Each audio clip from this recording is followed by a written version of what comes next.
Okay, so I broke my 4-day fast last night at approximately 6, 7 p.m. And I basically made a taco, meat, cheese, veggies, pico de gallo, all that. Except instead of the shell, I use lettuce leaves and spinach. I freaking love spinach. I don't care for lettuce, but lettuce is bigger than the whole thing, so I put that crunchy water under there. That's what I call lettuce. I call it crunchy water. And it was good. Um, Ate a bunch of other food. That sounds awful saying I just ate a bunch of other food, but I mean, I ate some chicken and a few other things that I should have actually documented what I ate. I'll do so next time. But yeah, feeling good. Woke up this morning, weighed myself. I only went up by 1.1 pounds. So I'm like, okay.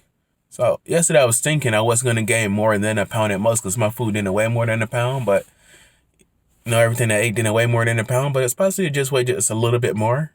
But yeah, but I guess the bigger issue isn't just, the weight of what you eat and how much you can possibly gain, but how much of it is going to be retained by your body.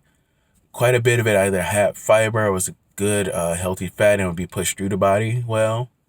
Um, I also had my trail mix as well. I'll share that recipe later. So that's a mixed bag, but there's a lot of fiber in that too. But I figure at most my body only retain a full 1.1, but it's not. I'm gonna, body's gonna use much of it. Quite a bit of it's gonna be sent out, through different evacuation methods. But I'm back on fasting again. I am committing to at least 4 days this time around again. If I can push to 5, I will. I might do a 3-day after this 4, but it really depends on how I'm feeling. But I feel that if you keep doing this consistently, like I'm going to try to do here, your length of time should only improve instead of, go down. Like it should be easier to go for longer periods of time if you're consistently doing this. So I'm looking forward to that. Yeah, right now I'm in the car. My daughter had a doctor's appointment this morning, and the hospital only lets one parent in, one person in with the patient. And so she chose mommy. So let her go in with mommy. I'm not jealous. I'm just like, okay, you know. I see. I act out your lullaby moon story at night. I made you breakfast.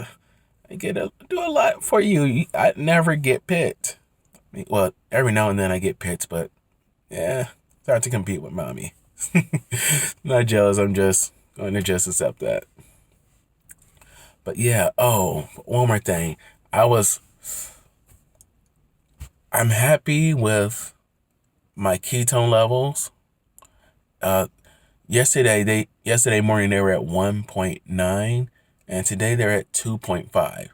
So it could have been higher. I know I definitely had quite a few carbs yesterday as well. Mixed with my food. I wasn't keto. I was within my low carb definition as previously described, but yeah, it's definitely not keto. So it probably would have went much higher if I was still in the fasting period, but I was expecting it to just drop down to being like point 0.2, point 0.4 for it to actually go up.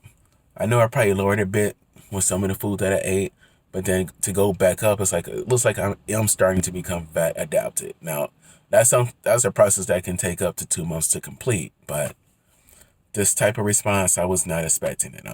I'm very satisfied with it. My glucose was high from my dawn effect. It was at about 150 this morning, but it was at 120 yesterday. So with there just being a 30-point difference between yesterday and today, I know that the difference is just in the food that I ate.